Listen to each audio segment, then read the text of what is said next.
ये कहानी है एक छोटे से गांव की, जहां लोगों में एक भयानक डर समाया हुआ है। गांव के किनारे स्थित एक पुराने बाग में एक विशालकाय बरगद का पेड़ है, जिसके नीचे एक पुराना झूला लटका हुआ है। यह झूला किसी सामान्य झूले की तरह नहीं था। गांव वालों का मानना था कि यह मौत का झूला है। हर रात आधी रात के बाद इस झूले से छन छन की आवाजें आने लगती थी, जैसे किसी ने पायल पहनी हो और झूला धीरे धीरे हिल रहा हो। गांव के लोग उस बाग से दूर रहने की कोशिश करते और रात के वक्त तो कोई उस ओर देखना भी पसंद नहीं करता था। कहानी का नायक अमित एक साहसी और निडर युवक था जो भूत प्रेत की कहानियों में विश्वास नहीं करता था। नौकरी की तलाश में घूमते हुए वह इस गांव में आ गया था। गांव में पहुंचते ही उसने यहाँ के लोगों की उदासी और खामोशी को महसूस किया। उसे गांव के माहौल में एक अजीब सा भय और तनाव महसूस हुआ, लेकिन उसने इसे नजरअंदाज कर दिया। अमित को गांव में एक काम मिल गया और उसने वहां रहना शुरू कर दिया। कुछ दिनों बाद ही उसे मौत का झूला और उस भयानक झूले की कहानियों के बारे में पता चला। गांव के लोग उससे कहते थे कि वह उस बाग के पास जाने से बचे, क्योंकि वह जगह अशुभ और खतरनाक है। लेकिन अमित को ये सब बेमतलब की बातें लगी। उसने सोचा कि यह बस लोगों का अंधविश्वास है और कुछ नहीं। अमित की जिज्ञासा धीरे धीरे बढ़ने लगी। एक रात उसने अपने कुछ दोस्तों को लेकर उस बाग की ओर जाने का फैसला किया। आधी रात का समय था, चांद की रोशनी मंद पड़ चुकी थी और हवा में एक अजीब सी ठंडक थी। जैसे ही वे लोग बाग के अंदर पहुंचे, एक अजीब सा सन्नाटा महसूस हुआ। दूर दूर तक कोई आवाज नहीं थी, जैसे सब कुछ ठहर गया हो। वे सभी झूले के पास पहुंचे, जो बिल्कुल स्थिर था। तभी रात के ठीक 12 बजते ही अचानक झूले में हल्की सी हरकत हुई। वे सब चौंक गए। झूले से छन छन की आवाज आने लगी, जैसे किसी ने पायल पहन रखी हो। अमित ने झूले की ओर देखा और उसकी आंखें हैरानी से खुली रह गईं। झूले पर एक परछाई दिखाई दी। सफेद साड़ी में लिपटी वो परछाई धीरे धीरे झूल रही थी। उसके लंबे बाल चेहरे को ढके हुए थे और उसके पैर जमीन से ऊपर उठे हुए थे।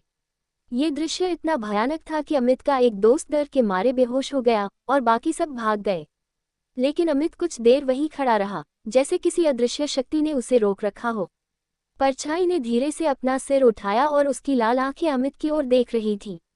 उस नज़र ने अमित को अंदर तक झकझोर दिया। अमित किसी तरह घर लौट तो आया, पर अब उसे अपने घर में भी अजीब अजीब चीजें महसूस होने लगीं। रात को झूले की आवाज़ उसके कानों में गूंजती रहती थी। जब वह सोने की कोशिश करता तो उसके कानों में छन छन की आवाज़ आनी शुरू हो जाती। कई बार उसे ऐसा महसूस होता जैसे कोई उसके कमरे में घूम रहा हो। कुछ दिनों बाद अमित ने देखा कि गांव के लोग उससे कतराने लगे हैं। उन्होंने सोचा कि अमित ने आत्मा को भड़का दिया है और अब वह उसे नहीं छोड़ेगी। गांव की एक लड़की सिया, जो अमित से थोड़ा घुल मिल गई थी, उसे चेतावनी देती है कि अगर वह उस आत्मा से छुटकारा पाना चाहता है तो उसे गांव छोड़ देना चाहिए। पर अमित का जिद्दी स्वभाव उसे वहां से जाने नहीं देता। वह आत्मा की सच्चाई जानना चाहता था। अमित गांव के एक बुजुर्ग रघु काका से मिलने जाता है, जो उस बाग और झूले की पूरी कहानी जानते थे। रघु काका उसे बताते हैं कि यह आत्मा अंजलि नाम की एक लड़की की है, जिसने इसी झूले से लटककर अपनी जान दे दी थी।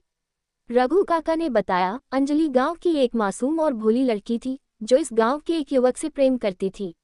लेकिन गांव वालों को उनका रिश्ता मंजूर नहीं था। गांव वालों ने उनके प्रेम को कलंक माना और दोनों को बर्बरता से अलग कर दिया। अंजलि का प्रेमी गांव छोड़कर चला गया और अंजलि इस दर्द को सहन नहीं कर पाई। उसने इसी झूले पर अपनी जान दे दी। उसकी आत्मा इस बाग में कैद हो गई और अब तक उस दर्द में भटक रही है। वह किसी को चैन से जीने नहीं देती, क्योंकि उसे खुद चैन नहीं मिला। अब अमित समझ चुका था कि अंजलि की आत्मा को शांति तभी मिलेगी जब उसे न्याय मिलेगा। उसने आत्मा से माफी मांगने और उसकी मदद करने का निर्णय लिया। एक रात वह अकेला उस बाग में गया और झूले के पास जाकर आत्मा से बात करने की कोशिश की। जैसे ही उसने आत्मा से बात करना शुरू किया, झूले से छन छन की आवाज तेज होने लगी। झूला खुद ब खुद हिलने लगा, जैसे कोई उसमें झूल रहा हो। अमित को लगा जैसे किसी ने उसे जकड़ लिया हो और उसका गला घोंटने की कोशिश कर रहा हो। वह डर के मारे कांपने लगा। तभी उसे सफेद साड़ी में एक परछाई दिखाई दी, जो धीरे धीरे उसकी ओर बढ़ रही थी। परछाई की आवाज गूंजने लगी, तूने मुझे चैन से नहीं जीने दिया, अब मैं तुझे चैन से नहीं जीने दूंगी।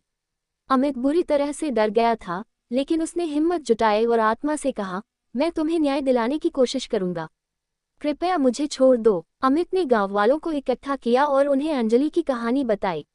उसने उनसे प्रार्थना की कि वे अंजलि के प्यार को मान्यता दें ताकि उसकी आत्मा को शांति मिल सके। गांव वाले शुरू में हिचकिचाए, लेकिन रघु काका ने उनका मन बदल दिया।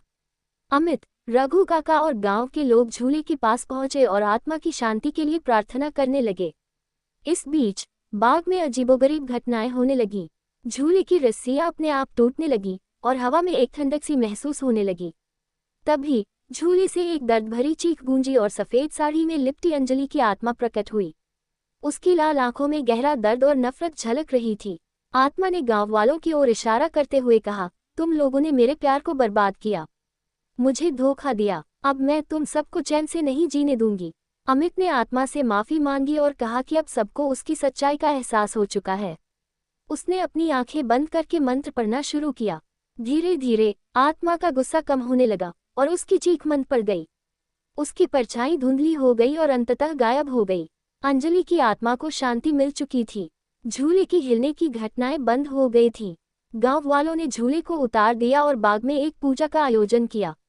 बाग का माहौल अब शांतिपूर्ण हो चुका था।